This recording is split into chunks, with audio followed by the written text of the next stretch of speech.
basically about metals, non-metals, and metalloids. So we're going to do metals, non-metals, and metalloids, a little bit more in details about metals. Um, we start with the presentation. Until then, I'll just go into a recap what we did in the periodic table. We know that there are about 118 elements that we know up till now, and out of that, we know that majority of them are metals. Some of them are non-metals, and and very little are metalloids. What are metals? Metals are some which show a certain set of properties. Non-metals are which show the opposite properties. That is why we call them non-metals.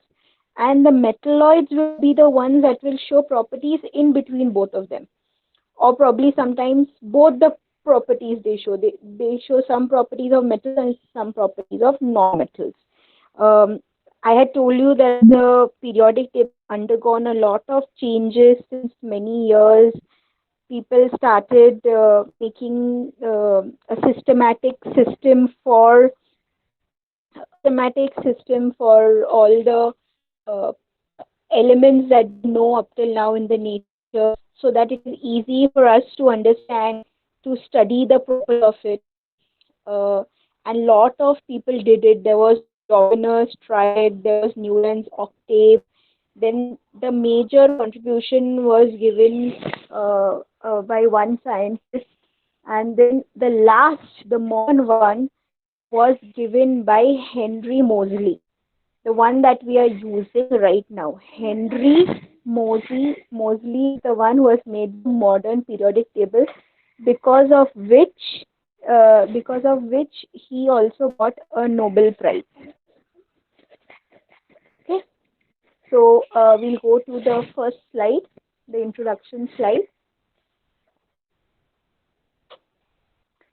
This is exactly the periodic table, starting from hydrogen, uh, helium, lithium, beryllium, boron, carbon, all of them. If you go to see, the red ones are all metals, the blue ones are all non-metals, and the yellow ones are marked as metalloids.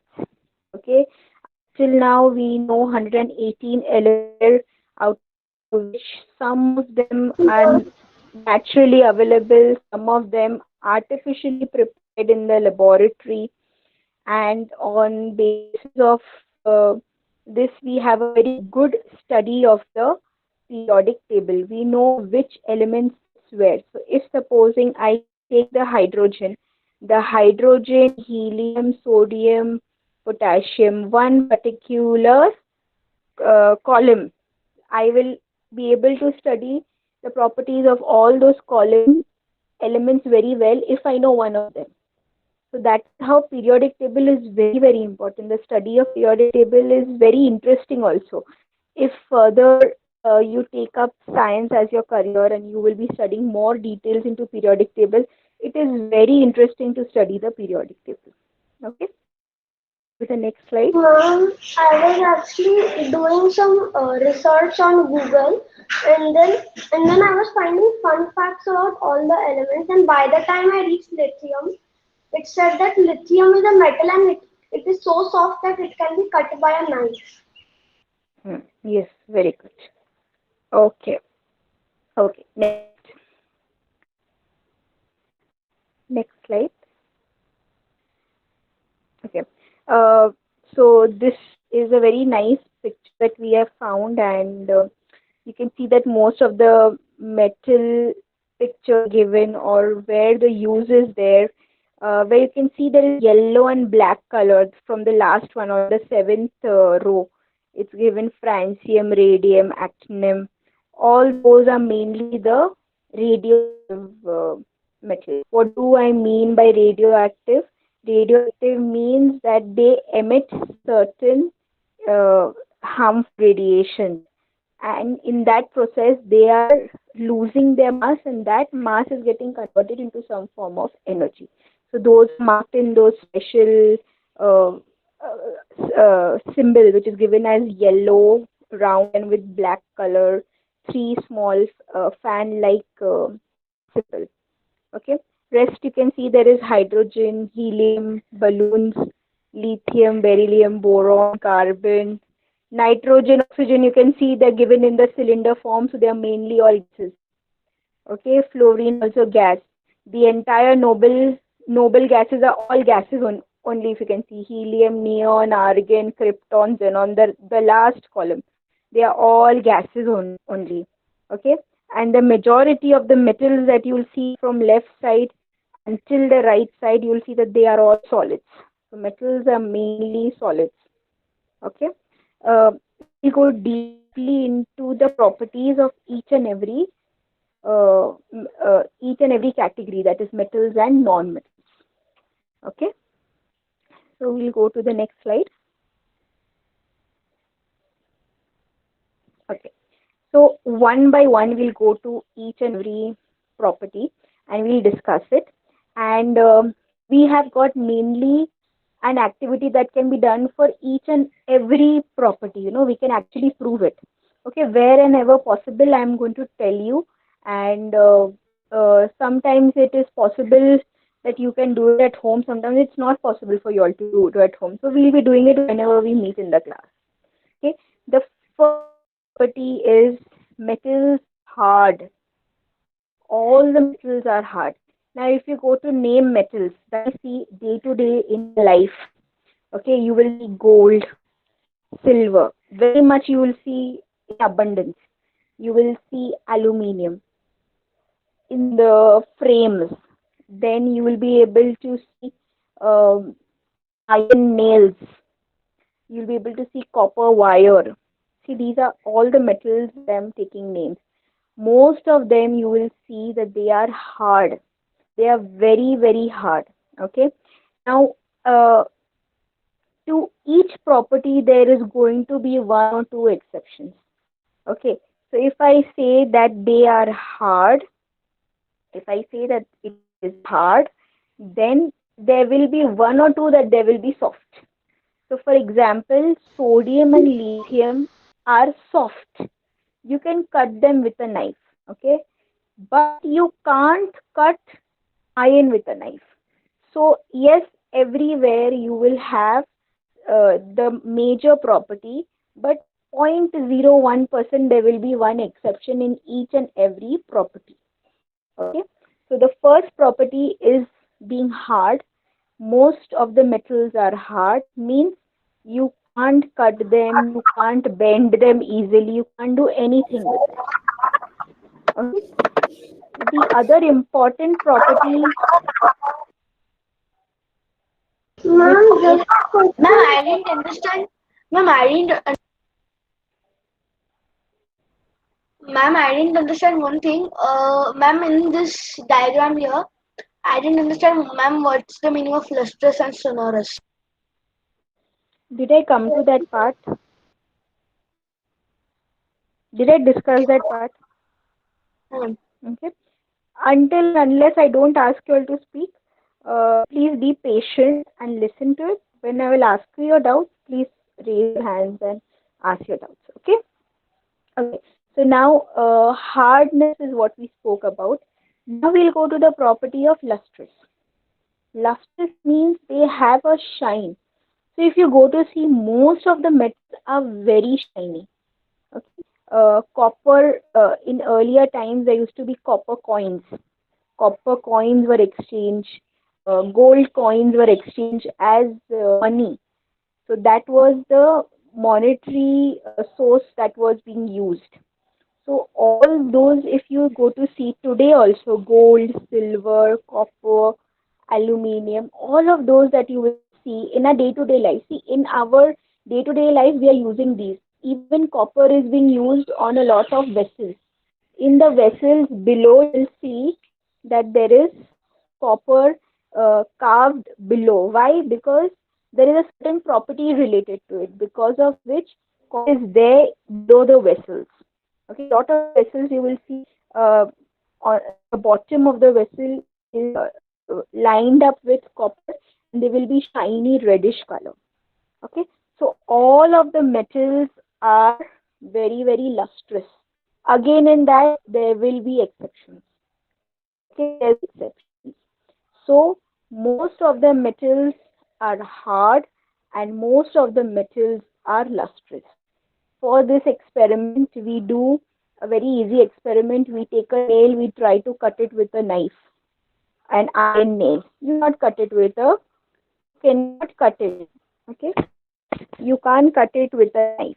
Lustrous, for the luster, we give you a lot of materials, like we give you copper wire, you aluminium sheet, we give you iron nail, and we tell you to observe that whether those things have got shine or no.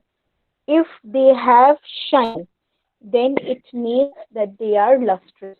They will have luster into them. Okay, so this is the first property of metals. Now I'll tell you one thing which will not be there in non-metals. Okay, we'll go to that. But in the non-metals, they won't be lustrous. They will be dull and they will be soft. They won't be hard. So every time, whenever there is a metal property, the non-metal will be totally opposite to it. Okay, this is the first property of metal, hard and luster. The second property of metal is very unique. They are malleable. When I mean malleable, I mean that you can draw it into sheets. You can make, you see, whenever we are taking the metal from the earth's crust, all these metals are mined and they are getting it from the earth's crust, right? From the earth's crust, when you get it as a whole, as a whole lump, probably mixed with something else. Okay, so then what do we do with it? We undergo a process, and after the process, we extract it, we do purification of it, and we get the pure metal, probably in the molten form or probably in a very big bar form. We do the entire process. Now that bar, for example, I've got gold. Okay, from that gold, I want to make crown. So what I need to do, I need to first make it flat. After making it flat, then I will design it, right? So for that making flat, so whenever I'm making anything flat or anything like a paper or like a sheet, I will call that property to be malleable. So property malleable, whenever it comes to you, it is the property to draw any metal into sheet or basically anything into sheet. That property will be called as malleable. Okay, so all the metals you observe, gold, silver, aluminium sheets are very heavily used for keeping as roofs. Sometimes in a balcony we keep extra roofs on the top of a balconies. Those all are made up of aluminium. Okay, so we tell that property is supposed to be malleable. Okay, as opposed to metals, non-metals will not be malleable. Non-metals will be brittle. Brittle means it can break very easily. The minute you try to make it into sheets, they will break into pieces or powder or whatever. They will not form sheets. So metals are very sturdy. You make them into sheets. That property is called as malleable. The next property is called as ductile. What do I mean by ductile? Is you can draw into wires. You can make wires.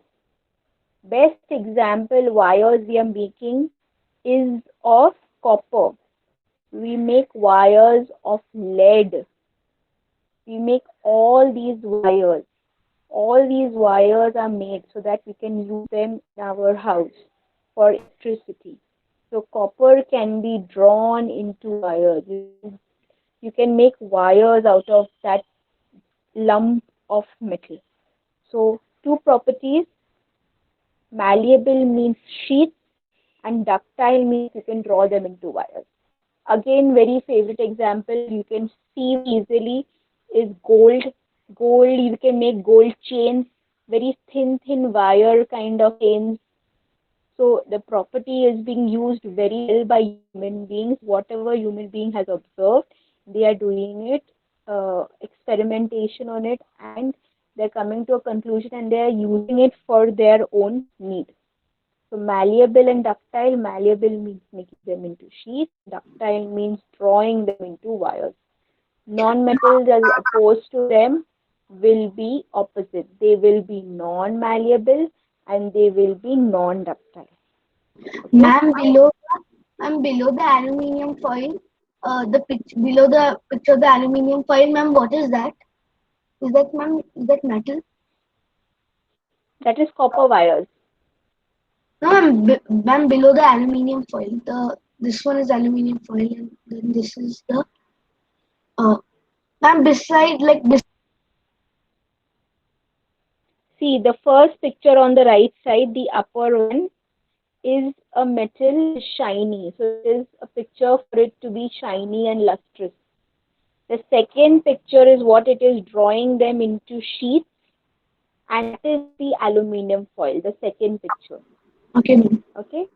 And the third picture that is below it is the copper wires, the round ones, the ones that you can see that because of which it has been drawn into wires. Okay. Okay, So ma'am. these three pictures are to demonstrate the property of lustrous, malleable, and ductile. Okay. Okay, three properties are discussed. Any problem in these three properties? Ma'am, I have a doubt in malleable. Tell. Ma'am, I did not understand what happens in malleable. You can make them into sheets. You've seen aluminium foil in your house. Yes, ma'am. In what form does it come? Ma'am, it is wrapped in a cylindrical cardboard type of box. And when you open it, what can you see it? How is it like? Ma'am, rectangle. Rectangle. No, it is like a paper, like a sheet. Okay, ma'am. Thank you, ma'am. Yeah. So that is what we call as malleable. Okay. You must have seen big pipes that people use for the drainage and all. They make those big pipes. So they make lead pipes. What they do is they first will roll it into flat rectangular sheets, then they will curve it to give it a shape of a pipe. So again, first they go to the process of malleable, then they will roll it and join it. So that is where we are using the property of malleability. Okay, Okay, now we'll ma'am. go to the next three. Good conductors of heat and electricity. Um when I told you that we are using copper in our electric wires, all metals can easily conduct electricity. Okay.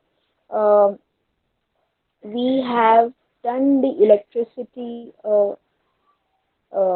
class in our lab, correct? We studied about how the electricity is moving. When I say current electricity, I mean that it is flowing, and it is flowing because of electrons. I'm very sure you all must have recollected that concept, that Yes, whenever ma'am. there is electrons continuously flowing, then I say it is current electricity. When the electrons don't flow continuously, when they're just moving from one end to the other, we call it a static electricity. It is for a stationary phase only, it is for a little time only. So that is what is static electricity. When I say it is continuously flowing, there is electrons. All the metals, they have the property that in their atomic structure, see, we've done the atomic structure that there is a nucleus, around the nucleus there are orbits along which Yes, ma'am. electrons are continuously flowing. Those electrons that are continuously flowing uh, can be easily donated to somebody else. So they are donating them to the next atom very easily. So we did this activity.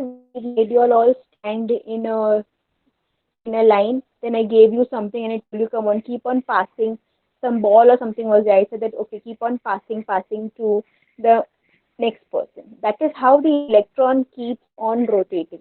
The minute the electron keeps on rotating from one atom to the other, the flow is there, and because of that flow, you say that electricity is flowing.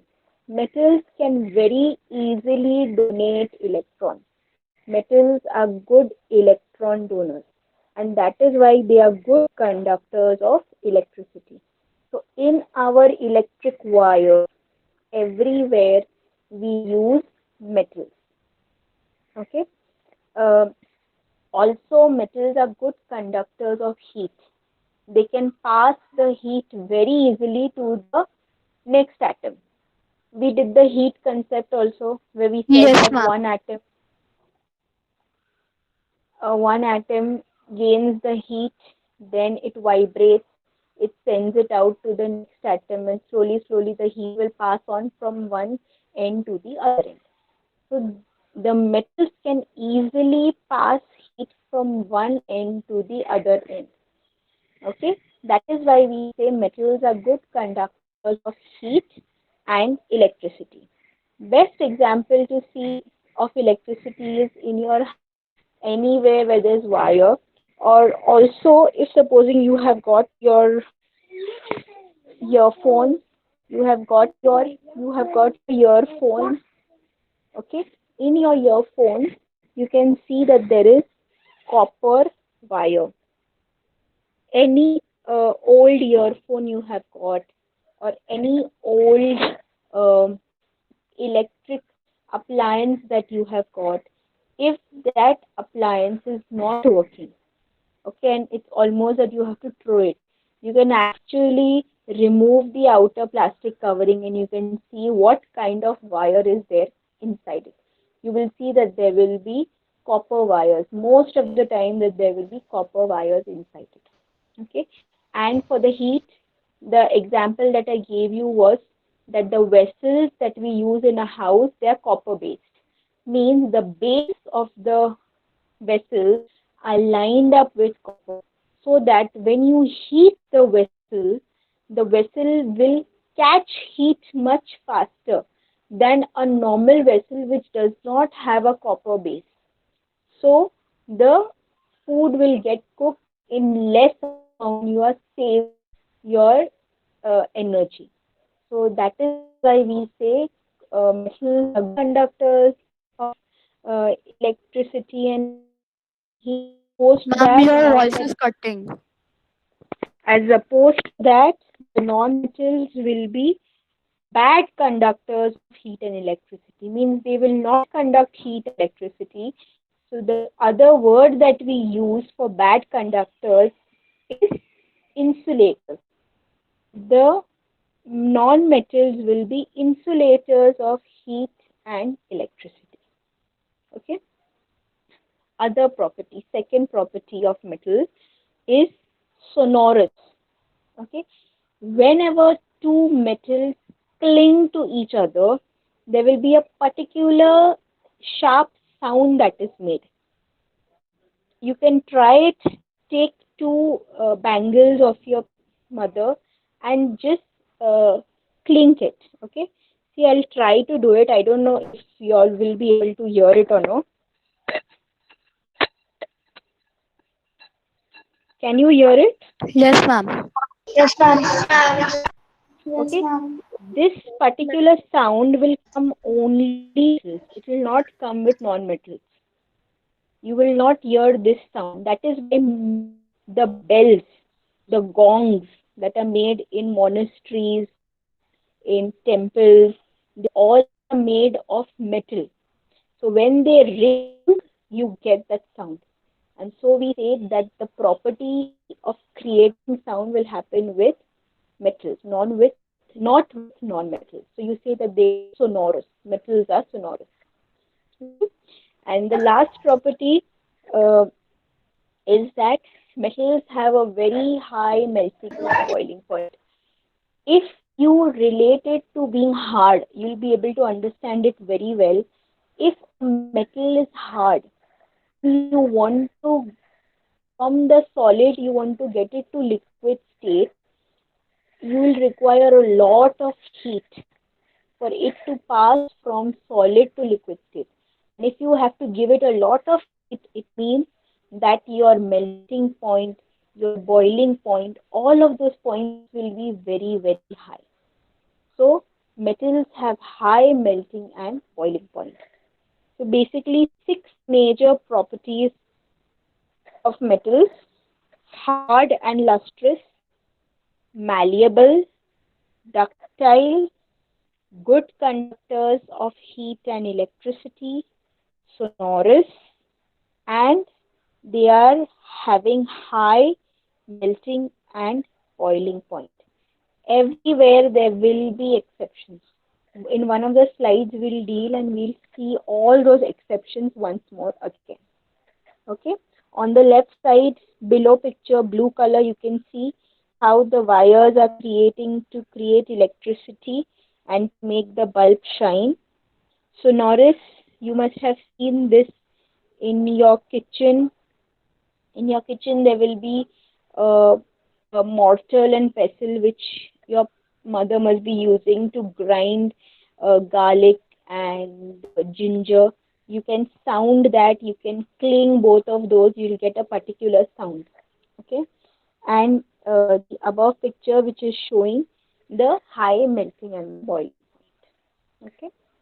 Is this clear to you all? Yes, ma'am. Yes, ma'am. Okay. Now, as opposed to that, we'll go to the non-metal structure. The non-metals are dull and brittle. They are not shiny, so they will be dull. Totally opposites. Okay. They are not hard, so they are brittle, easily breakable. They are not malleable. They are not ductile. They are bad conductors of heat and electricity. They are not sonorous, and they have low melting and boiling point. Now, to discuss metals, I give you examples of metals. Now we'll see the examples of non-metals. So most of the non-metals that if you'll study will be carbon, nitrogen, oxygen, sulfur. Now, oxygen, nitrogen, all of these things, if you see, they're gases. How can they come into any of these categories? Okay. And even if you see there is sulfur, carbon. Okay. Now, carbon is available in nature in a lot of forms. Okay. Carbon, one form that we see very cheaply available and very easily available is the charcoal. The picture that is given on the right hand side, the charcoal that we are using. Okay. The charcoal is uh, a form of carbon. So basically, there are three forms of carbon. One is charcoal. I'll tell you the other one. The other two I'll tell you after some time. Okay. Okay. So the charcoal, if you try to break it, if you'll try to break the charcoal, you won't be able to create a sheet. It will break into powder. So that is what we call as brittle. It will break into all powdery material. So we say that all the non-metals are brittle. Okay. If they are brittle, there is no question that we can form them into sheets or we can form them into wires. So malleability and ductility will not come into the picture only because they are brittle. The minute you will try to break them, the minute you try to do any pressure to them, they are going to break into pieces. Okay. Another form of carbon is Excuse me, graphite. ma'am. Yes, Ma'am, is coal even a non-metal? that's exactly what I said. Carbon Coal is is a carbon. non-metal. Carbon is non-metal and carbon is a non-metal. Okay. So carbon in the form of coal, I just discussed the property that it is not shiny. So you can come to know how dull it is. It is brittle also. And because it is brittle, you can't make them into sheets, you can't make them into wires. Okay. One another form of carbon that we use every time is pencil leads. The pencil leads are made of graphite. They are not made of lead. We have got a wrong notion that they are made of lead. They are made up of graphite. Graphite is another form of carbon. If you try, if you've seen any time, if you're sharpening your pencil, you get powder of that black color part of your pencil very easily. So that is showing that it is brittle. If it is brittle, you can't make them into wires, you can't make them into sheets. Okay. Yes, there is one form of carbon which is very shiny and which is very hard. So that is the exception that Diamond. will be given for Diamond. the point of dull and brittle, and that is diamond. The diamond is also a form of carbon.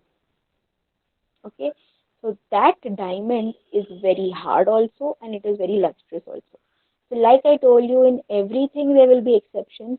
So the exception for a non-metal that is not dull and not brittle, but it is showing properties like metal, is diamond. Okay. Bad conductors of heat and electricity, they are not sonorous and they have a very low melting and a boiling point. Okay, we just go back to the slide where there is periodic tables, so we can just quickly see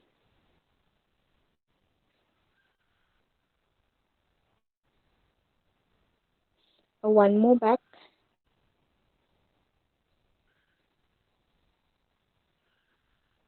Okay, so if you are seeing the non-metal category, if you see the non-metal category, you will see that there is which metals are there.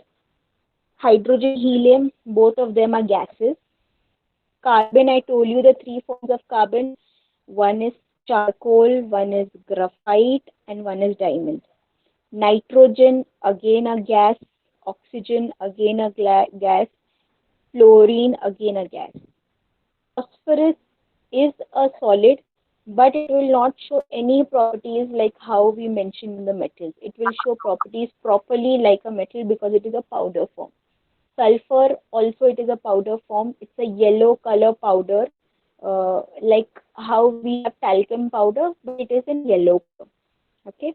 Chlorine, again a gas. Okay. The entire row, fluorine, chlorine, bromine, all of them are gases. Iodine is again an exception for lustrous. Iodine is a shiny non-metal. Iodine is a shiny non-metal. So when you will see the crystals of iodine, they will be shiny. Okay. So if you go to Ma'am, see, ma'am, if you I go was to saying see, that all the non-metals are not even solids. Mostly all the non-metals are they are they're gases. Okay. But if you compare to that the metals, you'll see that most of the metals, most, see, I'm saying most, again, there are going to be exceptions. So, most of the metals are going to be solid. We know one metal is not solid, which we are using in our thermometers, the olden ones thermometers, mercury, it is a liquid. Okay, so everywhere there is going to be some or the other exception. Okay,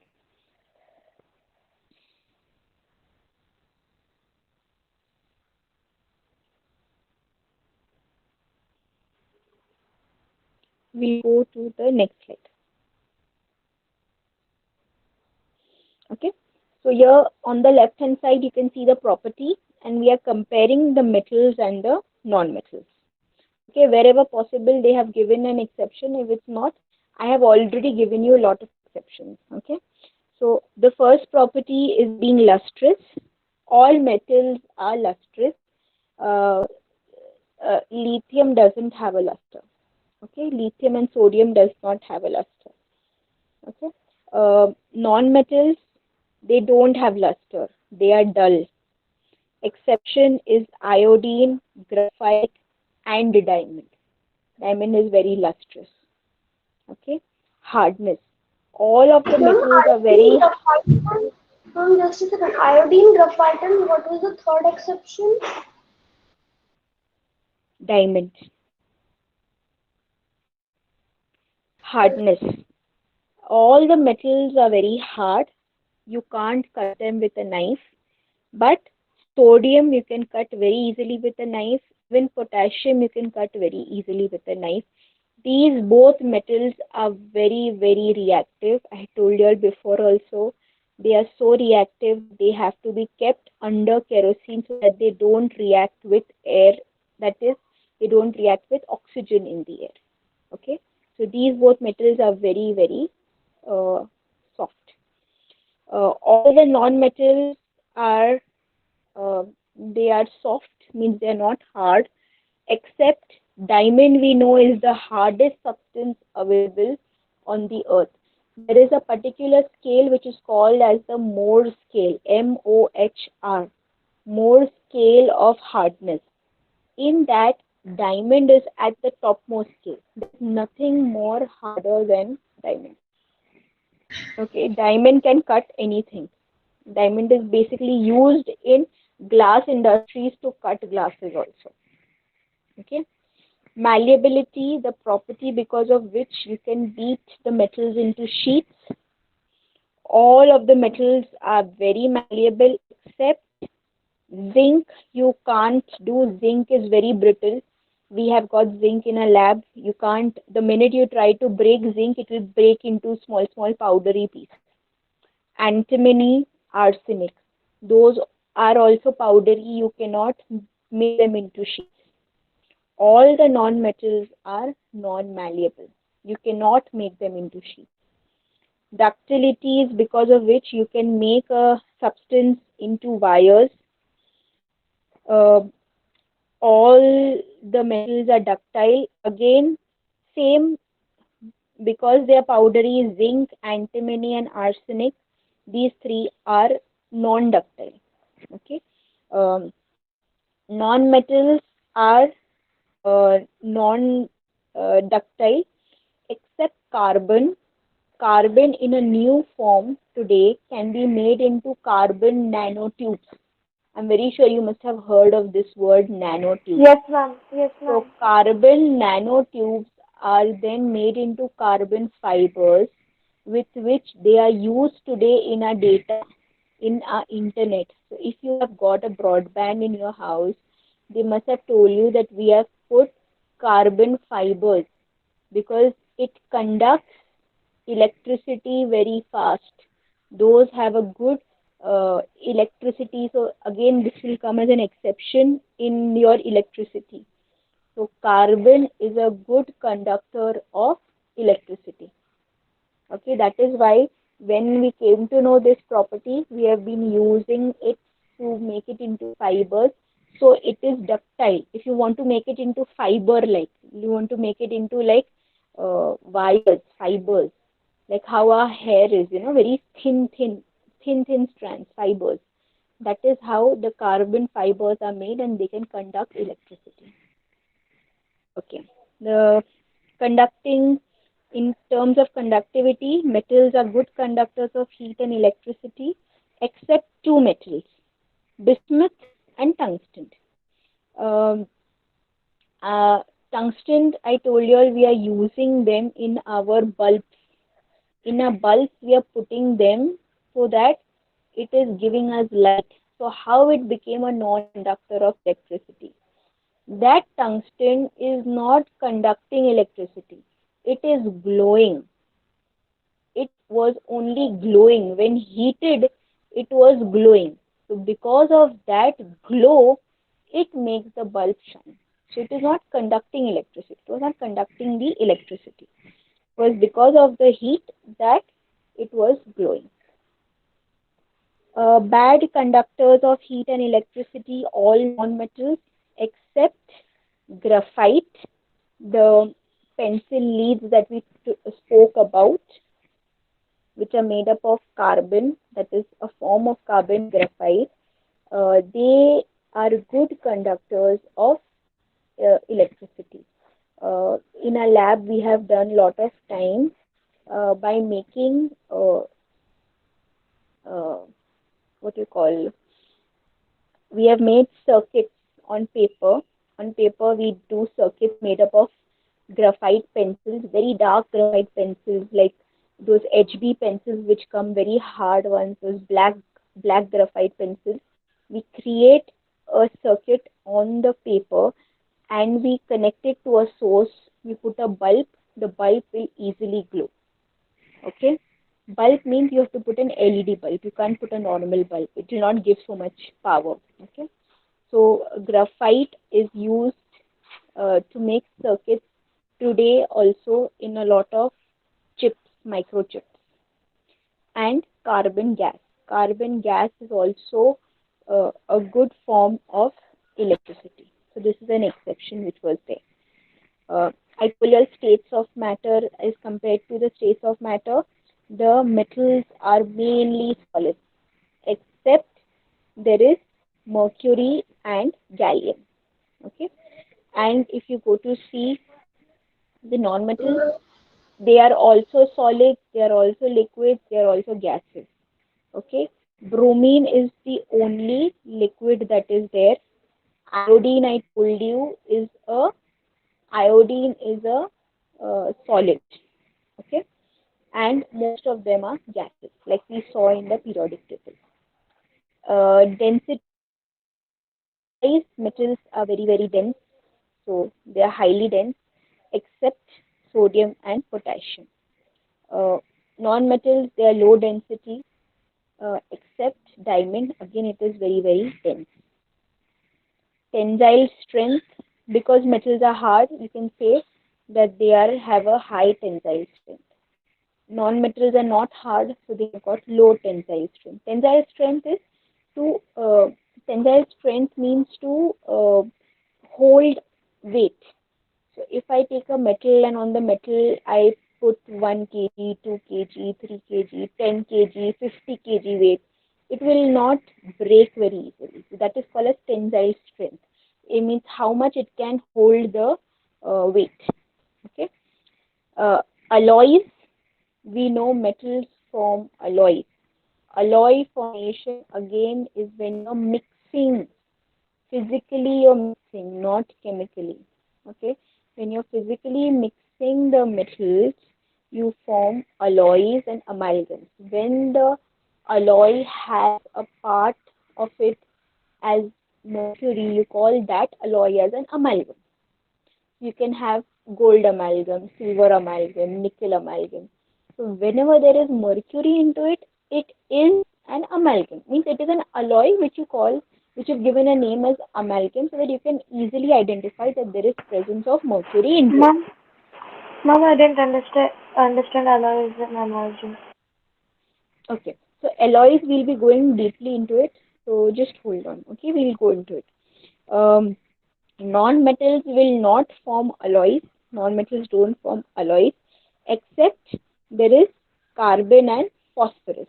These two are the ones that will form alloys. Okay.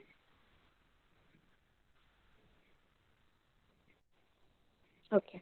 So, any question related to metals, non-metal properties, physical properties out here? Mom, alloys and No, analogy. ma'am. That's all. Hmm? Mom, my only question was on alloys and No, analogy. ma'am. Okay. Alloys, we're discussing it. Question, Right. ma'am. Hmm? Question. Tell me. Ma'am, while you were explaining, there was some connection problem. So can you explain it again? Metalloids. Metalloids. One second. I cannot get your question. Who is it, Sabah? Can you explain what are metalloids? What are metalloids? Metalloids are those elements that will show the properties of metals and non-metals at in particular conditions. So, for example, let's take a metalloid. Can we go back to the periodic table? The red, yellow one. Ma'am, So here, if we're taking silicon for example, okay, silicon is such a metal. It's a metalloid which is shiny. So it is showing the properties of a metal. Okay, but silicon is not a very good conductor of electricity. So it is again showing the property of non-metal. So they are in between. They are in between the metal and the non-metal properties. This is how they have studied. They went deep into each elemental properties and they studied the properties and they have classified that okay, these are showing similar properties like one group. So they've grouped them as metals. These are showing properties like one similar group and they've grouped them into into non-metals. Some of them showed properties mixed of group A also and group B also. So they put them into a special category and they told that okay, now we'll call them as a non-metal. Okay, so silicon is normally not a good conductor of electricity, but silicon is very widely used in computer chips. How do we do that? Is that you have to put uh, an impurity into it. Means you will have to put uh, a, a non-metal into it so that it has so there's a big chemistry into it that you create holes or you create positive holes means positive charge, and if you're putting something extra with it, so you're creating a negative charge. So because of that, it will become a very good conductor of electricity, and it will become like a superconductor. It is called as a superconductor. So it is, we know that silicon is not a good conductor. Now how to make it a good conductor is what we are doing further research, and then we are using it. So today in all our electronic devices, in all our microchips in the computers, we are using silicon widely. That is why even California was is known as the Silicon Valley, because that is where everything started. Okay, so non-metals will be the ones that will show properties of both metals and non-metals.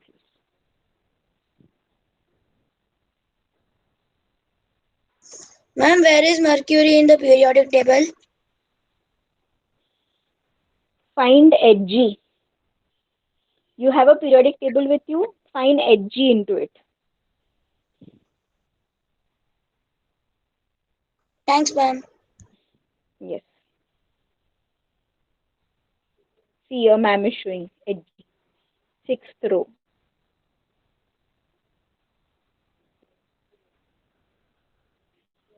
ma'am, inert gases are non-reactive, right? Hmm? Inert gases are non-reactive. Yes, they are non-reactive. Ma'am, there is a metal called gallium. It melts in our hand. Why is that so? It has a very low melting point. Yeah, it has a very low melting point. The minute it touches our hand, it gets our heat. Probably if it is kept Yes, in a ma'am. room temperature, it will get a heat of the room temperature, say like 25 or 30 degrees. But probably when it comes into a hand, our body temperature is around 35. It will melt in our Ma'am, it hand. melts. Yes, ma'am, I've seen it. Okay, Ma'am, good. Yes. ma'am, you just told that a diamond is the hardest metal. Hardest substance in the world, no, ma'am. Hmm. And scientists have found that wurtzite boron nitride is a substance which is harder than diamond. Okay. I'll find out about it and I'll let you know what it is. Okay. I don't know. I'll have to. This is something new that you've told me, so I'll find out about it and let you know. Okay.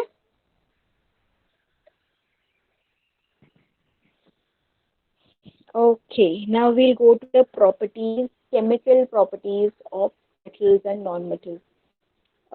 Very fun activities we do with this. You know, we can react the chemicals, all metals and non-metals. In a lab, see, we've got a lot of metals. In a lab, we have got zinc, we have got sulfur, non-metal. Then we have got mm, aluminium, copper, uh, Ma'am, iron. all iodine. Very dangerous. We should not experiment with iodine because the gas that it releases is poisonous. So we don't react. It is there in a lab, but we don't not really react with it. Okay. So all these metals and non-metals are there. Okay. And to experiment it, it's very fun, you know.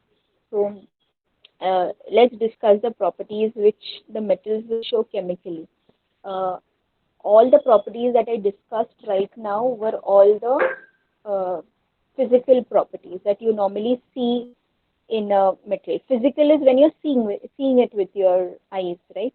Non-metal, the chemical properties is when you're reacting it. I've told you all before also, chemistry will happen because of the electrons. Chemistry takes place because of the electrons, and specifically the electrons that are there in the last shell. We spoke about the shells. An atom has got one shell, two shell, three shell. All different atoms have got different number of shells. So the last shell is called as a valence shell. Always the electrons, the number of electrons that are there in the valence shell will be responsible for the chemical behavior of that particular element. Okay. So like I told you all, metals uh, is the uh, has the tendency to conduct electricity. Why is it so? Because it can donate the electrons that are there in the last shell very easily. Okay, so for that I'll tell you one small property of atom. Atom normally likes to keep last shell as 8 seats. Okay, imagine that the shell is like a train compartment bogie and there are seats available. Okay, it loves to keep 8 in the last shell. Okay, but metal has got one, two, three, 1, 2, 3 electrons.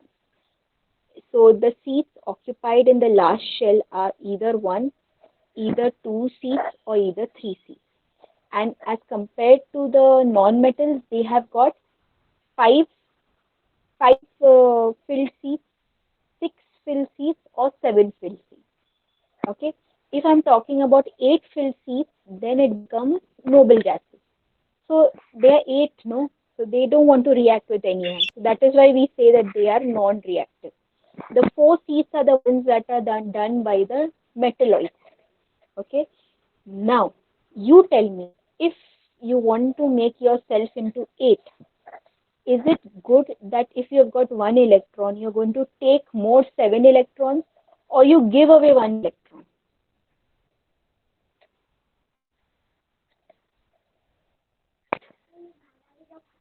Ma'am, give. Give away, right? So it is easy for you to lose that negativity, lose one negativity, than to take more 7 negatives. Electrons negative in charge. So it is easy for a metal to lose that one negativity than to take more 7 negativities. Correct? That same way, we say metals, for example, has 7 electrons. It is difficult for the non-metals to remove the 7 negativity. So it is easy for it to accept one and it will become 8. Correct? So based on that, you say that metals have the tendency to donate the electrons, and non-metals have the tendency to receive, to accept the electrons. And based on that, we say that metals are good conductors of electricity. Okay. Whenever reacting with any substance that has got hydrogen, so all our acids has got hydrogen. HCl, hydrochloric acid. H2SO4, sulfuric acid. HNO3, nitric acid. all the acids compulsorily have hydrogen into it. If a metal is reacting with an acid, here we have shown an example of zinc reacting with HCl. The zinc will remove hydrogen from the compound.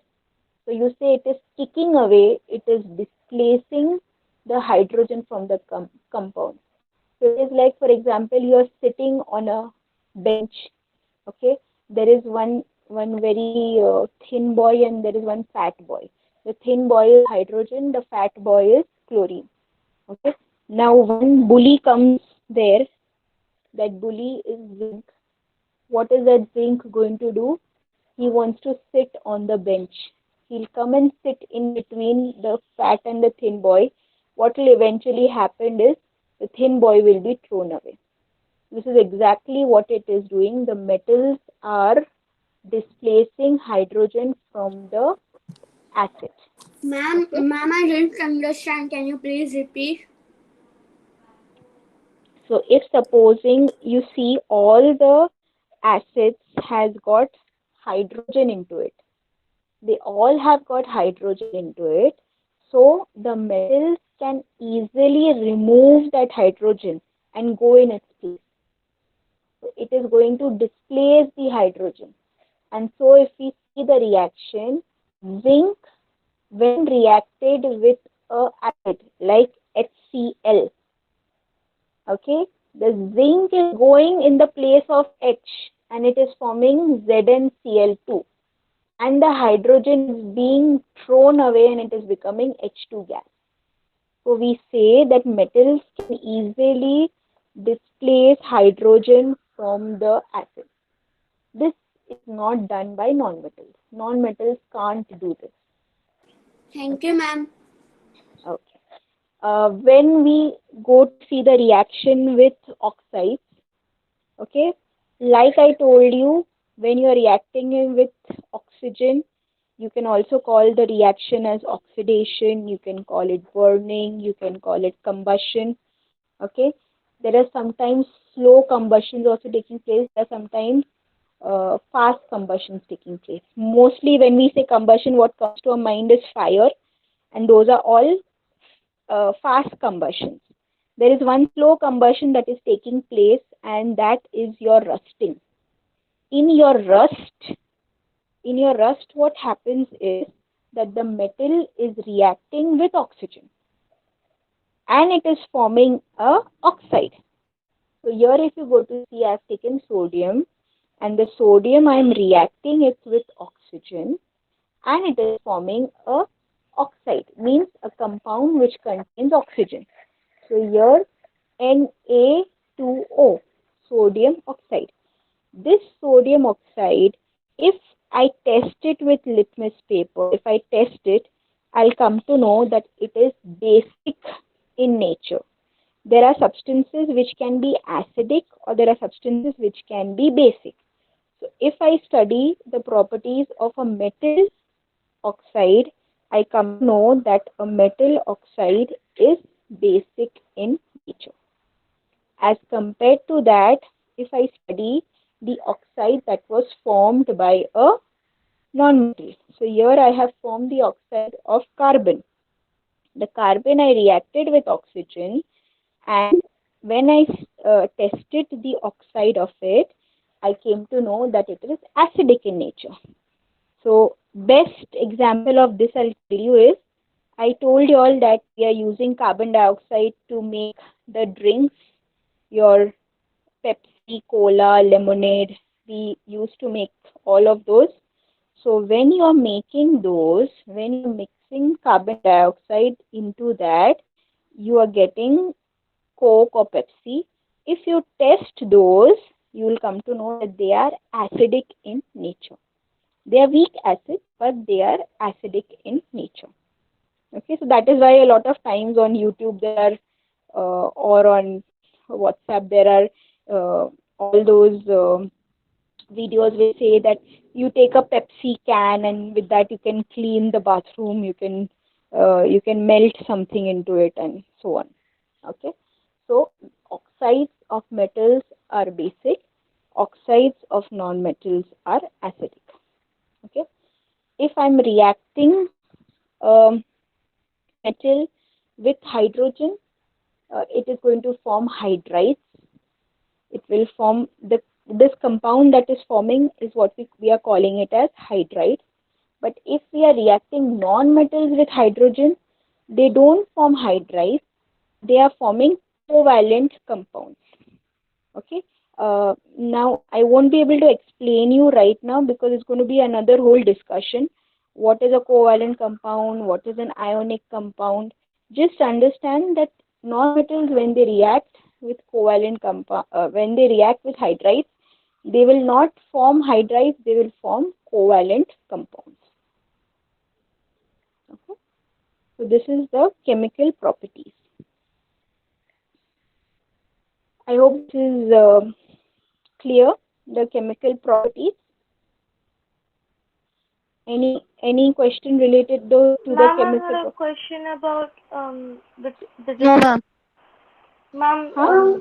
I have a question. Can you One go back to the slide in which Which they're giving a elements are difference between metalloids? one second. met- Can one person speak at a time? If one person is speaking, let the person speak. Ma'am, can you go back to the slide in which there was a difference between non-metals and metals? Okay.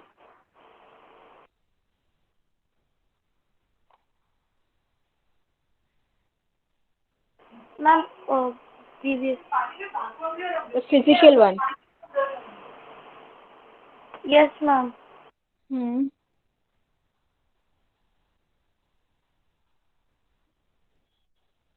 Okay. Ma'am, I Tell didn't me. understand. Ma'am, I didn't understand alloys and analysis. Arey, I told you all I will be coming to that part. We still not come to alloys. Okay. Hold on. Okay. Ma'am, I was asking which elements are metalloids? You are going to go yourself on the internet. You are going to download a table which is going to show you metals, non-metals, and metalloids, and you are going to tell me to on next. Who's asked me this question? Ma'am, what is tensile strength? No, wait. Ask me the question of non-metals of metalloids. Hi. Who's that? I don't know your name. Okay, I am. You're going to go online. You're going to research yourself and tell me next class which are the metalloids. So yeah, that's the first thing I'm going to ask next class. Okay. Yes, ma'am. Okay. Okay, ma'am. Okay. Huh. Who is asking tensile strength? Tensile strength is Ma'am, how much weight a metal can hold. There are different tensile strengths for different metals. That is why do we do that? So that if in industries you're picking up heavy loads using cranes, using those big metal ropes, you come to know how much weight that rope can hold. So you need one rope, you need two ropes, you need metal ropes. I'm talking about how many ropes you will require to pick up the weight that you're taking. For example, in shipping industry, in scrap industry, in an industry where you have to pick up one material from one side to the other side. That is how you gauge the tensile strength. thank you, ma'am. Okay. So I think we are finished with metals and non-metals. We'll go to the next part. That is going to be the alloy part. Okay. So basically an alloy is also like a metal, but you are combining two metals. Why do you do that? Because you want to combine the properties of both the metals together. So let's say I have got a metal which is a very good conductor of electricity. One metal A is a very good conductor of electricity, and metal B, uh, but metal A, when it is drawn into wires, after a certain particular thinness, it will break. So the tensile strength is not very good with it. So what I will do is I will infuse it with another metal B which has got a very good tensile strength, but it was not a very good conductor of electricity. Okay, see, though I say that metals are good conductor of electricity, there will be limit to which somebody, see, I say that all the students are good students. Okay, all the students are good players, say in a basketball match, but some of them can hit the goal very easily, some of them will do goalkeeping very well, some of them will be able to distract the crowd very well. So there will be different properties that will be shown by different people in that match. That is why they have been chosen. Correct? This same way, when I am able to combine my metals based on their properties to get a metal which is higher in property wise as compared to the both of them, is when I call them as an alloy. Now I'm mixing them only physically. There is no chemical reaction taking place. Mind you this. It is just a mixture. And it is what kind of mixture? It is a homogeneous mixture. Because when you see the alloy, you can't see that, okay, on left side there is, on the left side there is copper and on the right side there is some other metal. You can't see that. For example, steel. Steel is not a metal. Steel is an alloy. Steel, but when you see, can you see the different components made uh, that were made into steel? You can't see them. So it is a homogeneous mixture. Okay, so it is a physical mixing. For example, uh, to make high skyscrapers like the Burj Khalifa, the Tokyo Television Tower, or the Shanghai skyscraper, they are using high quality steel. That was an alloy which was made by mixing of different metals. Okay, we know that uh, liquid. There's only one metal that is liquid at room temperature. That is your mercury. Okay, and you also know that gallium can also melt in your arm, but gallium is a little bit dangerous. We don't use gallium uh, for making metals. But if I want a metal that can go into a liquid state for some property of mine, I am using mercury. Whenever I use mercury for my mixing of metals, that alloy's name will become special name and I call it as an amalgam. Okay, so on the right hand side, you can see the molecular structure of two different alloys. Okay, if you go to see on the left side, they are very properly arranged. So there is one layer of a metal blue, there is another layer where there is metal red and blue alternatively, then the third line will come, again the blue layer, then there will be again a layer where there is red and blue metal. So this is a more of a orderly alloy. On the right hand side, the alloy is kind of a little bit mixed. You don't have a proper pattern. It is fine. It is okay. Both of them are used for different purposes, and the method of preparation is also different.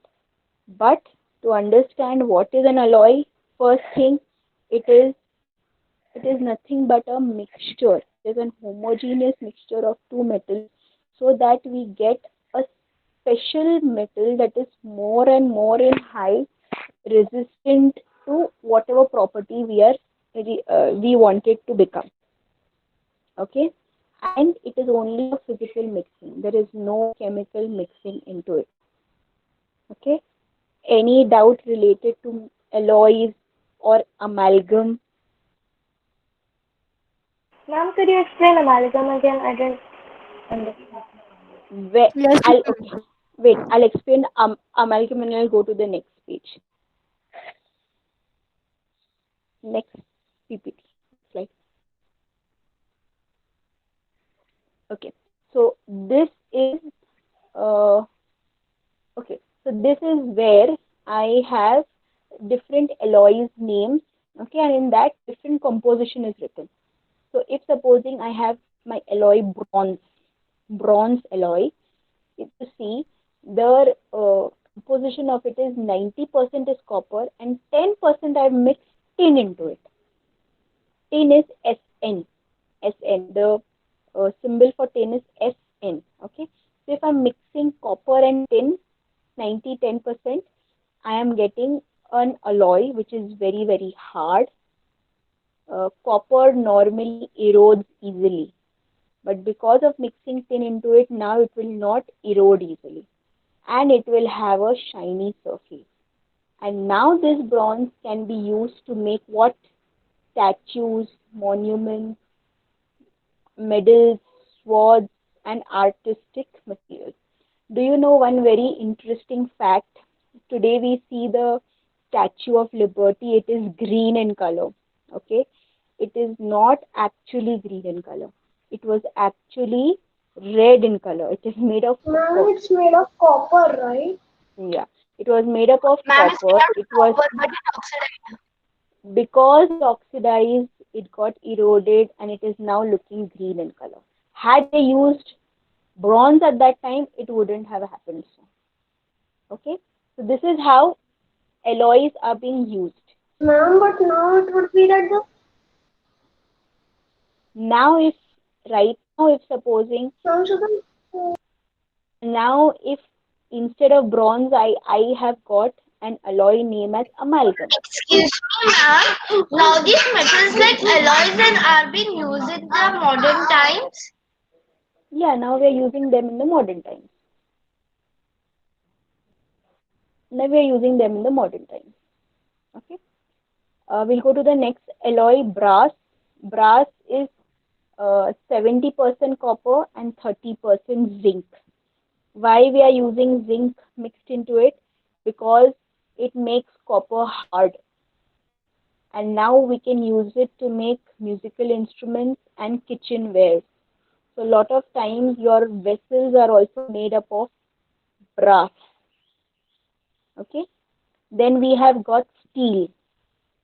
Steel is made of 99% iron but 1% carbon. You know, iron can easily rust, but by adding that 1% extra carbon, it is becoming hard and strong and it will not rust. And so we are using the steel in buildings, bridges, for making bodies of cars, railway, all the vehicles. So basically, in the base structure of any construction, we are using steel. There's a difference between steel and stainless steel. See how it changes. I'm just changing the percentage. The iron was 99% in steel. Now in stainless steel, it becomes 74%. And I'm using 8% carbon and 18% chromium. So because of that, now I've got a shine with it. It is strong. It will not rust. So I'm using all my cutleries, that is all the spoons, the cups that we eat food, the plates that we eat food, all of those are made up of steel. And also the surgical instruments, very important. All the surgical instruments in the hospital are made up of stainless steel so that they don't rust, they will not create infection to the patients when being used in the operation theater. Duralium, as the name suggests, aluminum will be there. So there's 93% aluminium, 3% copper, 3% magnesium, 1% manganese. Because of this composition, it became very, very light as compared to the original aluminum. So because it became light and also with light it became also strong. So now it is used to make bodies of aeroplanes because aeroplanes, the lighter they are, the faster the speed they can get. Similar way for bullet trains also. The lighter they are, the faster the speed it can catch. That is how it is used. Pewter is made up of 96% tin, 3% copper, and 1% antimony. So it gets a luster, it gets a shine, it becomes very, very strong, and it is used for making souvenirs. Now, like that, there is an alloy whose name is amalgam. So if supposing I've got amalgam, I will have some percentage of mercury added to it. So for example, in our teeth, when we do filling in our teeth, we do filling of silver, but we don't do pure silver. We do silver amalgam. So there must be 90% silver and 10% mercury mixed into it. So that's why we call it as silver amalgam. Okay. If you've seen the teeth is also made for making gold teeth also. So again, when you mix gold and mercury, it will become gold amalgam. Now, why you add mercury? So that it is a liquid we discussed, right? So if you want to give your teeth shape, so anything you want to give it a shape, uh, it is difficult if you put hot things into your mouth. Okay, hot substances are put into the mouth and then given shape. Instead of that, what they do is they are mixing it with the mercury, so it gets a liquidy consistency, and then you can give it a shape very easily. That is why amalgams are used. So amalgam is whenever there is some percentage of mercury mixed into it. Then you will call that as that particular amalgam. If there is gold, gold amalgam, silver, silver amalgam. If there is iron, there would be iron amalgam. If there is nickel, there would be nickel amalgam, and so on. Okay, so that is what is your amalgam. Now is alloys and amalgam clear? Yes, ma'am. Yes, ma'am. Okay, so we'll go to the next. I'm very sure now there are no questions. Go to the next. Ma'am, just one question. Yes. In what are amalgams used? I just gave example. Dental, mainly dental. Okay, ma'am. Now here we're going to go to a part how the metals are extracted from the earth's surface. Okay, so to understand that, we'll go to the next slide first. Okay, so there are two concepts in this. One concept is a mineral and one concept is an ore. Okay, so anything that is naturally occurring in the earth's surface, whenever we are extracting it out, we are calling it as a mineral. Okay, any piece of chunk that you removed out, we call it as a mineral. For example, if you're removing clay, you call it as a mineral. Okay, now what you do is, now we're going to study the composition of that mineral. You will see that, okay, the chunk that I removed contains 40% aluminium from one end. Now I removed another mineral B from some other end, and I saw that now that contains 70% of aluminium. From a site C, I removed mineral C, and I saw that now that contains 90% of my aluminium. Now, from where should I extract the aluminium? From where it will be profitable for me to extract? From the A site, from the B site, or from the C site? C Site. So now that C site mineral, I'll not call it a mineral, but I will call it as my ore. So from the which mineral you can profitably extract your metal is what you will call it as an ore. So a very good saying goes that all minerals are not ores, but all ores are compulsorily minerals. Correct? Correct? Yes, ma'am. Is this mineral and ore concept clear? Whatever you are finding is mineral. When you study it and you say that from where you are extracting your metal, from where you are doing the process of the extraction, is what you are calling it as your ore. Okay, so this is exactly how on the left in the below picture is the ore is extracted. Okay, from the ore now you are doing a process and you are making it into metal. Now that metal you will do whatever process, malleability, ductility, or whatever, heating process or melting process or Ma'am, I have a whatever, question. make it into an article. Yes. Must have an iron has harmonite as its ore. Hmm? Um,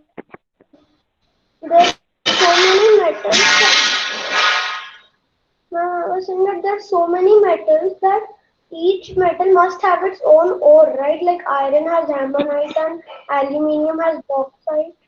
Hmm. Yeah, everything has ores, no? Compulsory, no? Okay. Next slide. So this is a table where you'll be able to see the metal and which ores we use. So for aluminium, we use three types of ores. We use bauxite, we use diaspore, and we use kaolinite. Okay, see the composition of it: Al2O3 N times H2O.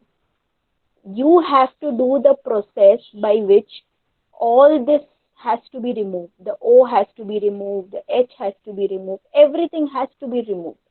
That entire process is what we call as metallurgy. So metallurgy will start right from identifying the minerals and identifying the ores. Then you are extracting the ores, and from the ores, now you're removing and eliminating all the elements that you don't require, and you only require your particular metal. Okay, so for aluminium, the ores that we use are bauxite, diaspore, kaolinite. For iron, we use hematite, magnetite, siderite, iron pyrite, limonite, lot of them. See, different countries have different ores. Okay, we could be rich in one of the ores of iron wherever. That is how these are majority of the ores that are being used nowadays. Similar way for copper, there is copper pyrite, copper glance, cuprite, malachite, azurite. Along with that, you can see these are mixed with what other metals. They are mixed with oxygen, sometimes they are mixed with sulfur, sometimes they are mixed with carbon or hydrogen. This entire mixing, this entire compound process is there. From the compound, you have to come back to the atom form. From the compound, you're going to eliminate all the atoms that you don't want, and you're going to come to the atom that you want. Okay. Similar way for zinc, if you see, there is zinc blend, there is calamine, zincite. For lead, there is galena, anglesite, cerussite. For tin, there is something that is called as cassiterite, or it is also called as a tin stone. Silver, silver glance, chloragyrite, stephanite, or prustite. Okay. See, if you go to see, majorly the metals that are mixed with them are either oxygen, sulfur, hydrogen, or carbon. Mainly these four or five are the atoms that are there. So based on that, we do the process of metallurgy. That is the next process. Next slide. Now this is extra information for you. Whoever is saying it is 11 o'clock, if you're not interested, you can easily leave. Okay. Uh, uh, you have some other appointments, you have anything else, you can leave. Okay. This is the process. First process you carry out is concentration of the ore. The ore is mixed with a lot of dirt and a lot of sand and a lot of soil. What you do is you're going to remove it out by some physical processes, by some chemical processes. Magnetic separation, you do it mainly for the metals that show magnetic properties, for example iron. Hydraulic washing means washing it with water. You will do it with the metals that are very light in weight. Froth flotation you do with the metals that contain sulfur. Okay, the ones that were having sulfur, pyrites, all the copper pyrites and all those pyrites, you will use the process of flotation. Okay, froth flotation. Leaching is also a chemical. You add some chemical so that your all the impurities go out. After that, you do the process of conversion of concentrate to oxide. Now you want to convert all of those everything, which whether is oxide or whether it is sulfur. Excuse me, Wait, ma'am. right now don't speak anything. Just let me finish it. Oxide, or whether it is sulfur, Okay, or ma'am. whether there was hydrogen, or whether there was carbon, whatever you want to finally convert it into oxide. Correct? So to convert it into oxide, you do two processes. One is roasting and one is calcination. Okay, this is what the two things you do. After it is converted to oxide, now the next process is to reduce it. So you will do the process of reduction by which the oxide is getting converted to a metal. So now you've come to a metal, okay? So what you started with, for example, you started with Cu2S. Okay, so you did the process of concentration. Cu2S converted to Cu2O in the process of conversion to oxide. From the conversion to oxide, now you have got Cu2O, you're converting into Cu. Now that Cu will be 97% pure, or it may be 99% pure. You want to come to a fact, you have to get 100% pure metal. So that is where you do the last process, and that is you do the refining of it. So these are the four steps mainly that we go. Concentration to remove the dirt. Then you do conversion to oxide, means you want to convert all of that to some compound containing O. Then you go to the third process when you want to remove that O also now. And you convert it only to your particular metal. And now you're doing the electrolytic refining of it, means the final pure, 100% pure of your metal. Okay. We'll go to the next picture.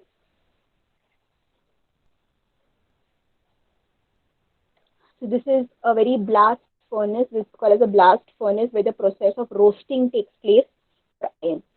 This is where the iron is put at different. See, can you see different temperatures at different levels? Different substances are being added. Hot air, carbon dioxide is being removed. There is a lot of things that is happening. So it's not a very simple process. How I just explained. I just explained you for a very basic, minimal understanding for you, but it's a very complicated process that takes place. We just go in the market and we buy some metal, but no, there is a lot of process that has been put behind into it. Okay, next.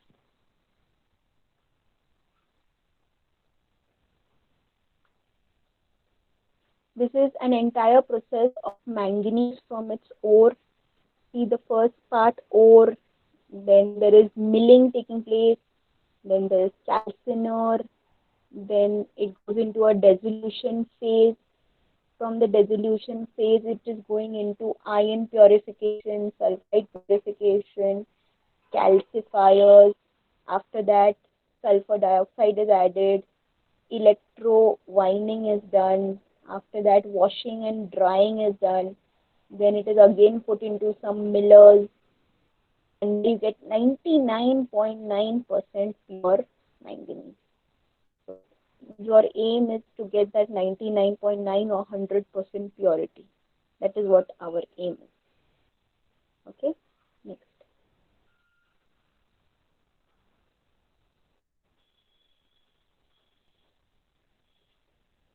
This is again a very complicated process for copper. Okay, just whenever you have time, you can see through it. You can see how the process is happening, the crushing, grinding, the concentration, the cleaning, the chemical processes, all of that you can see happening, and finally you get the copper concentrate, the fine copper from the ore. So, ma'am, in this process, how much percent of pure copper do we get? On all the processes you get around 99, 99, 99.1, 99.10, 99.9, 99. You mainly get 99% purity. Okay, ma'am. Next.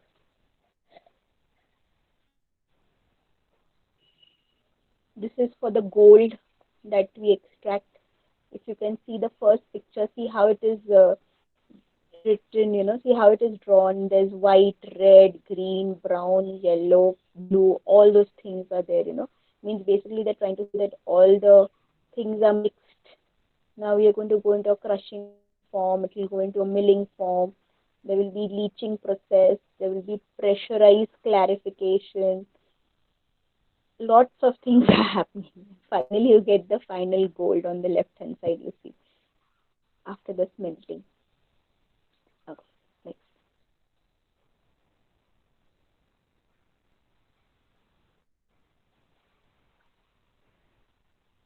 Okay, so We'll show the video now. or then we can keep it so the kids can see it later on. Okay.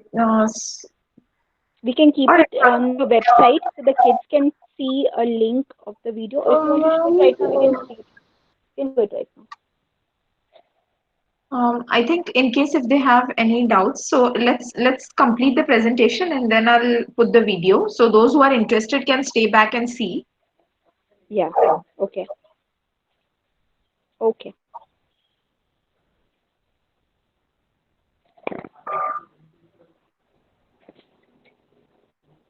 Okay, so we finished with it. Anyone having any doubt? No, ma'am. No, ma'am. Ma'am, I have a doubt.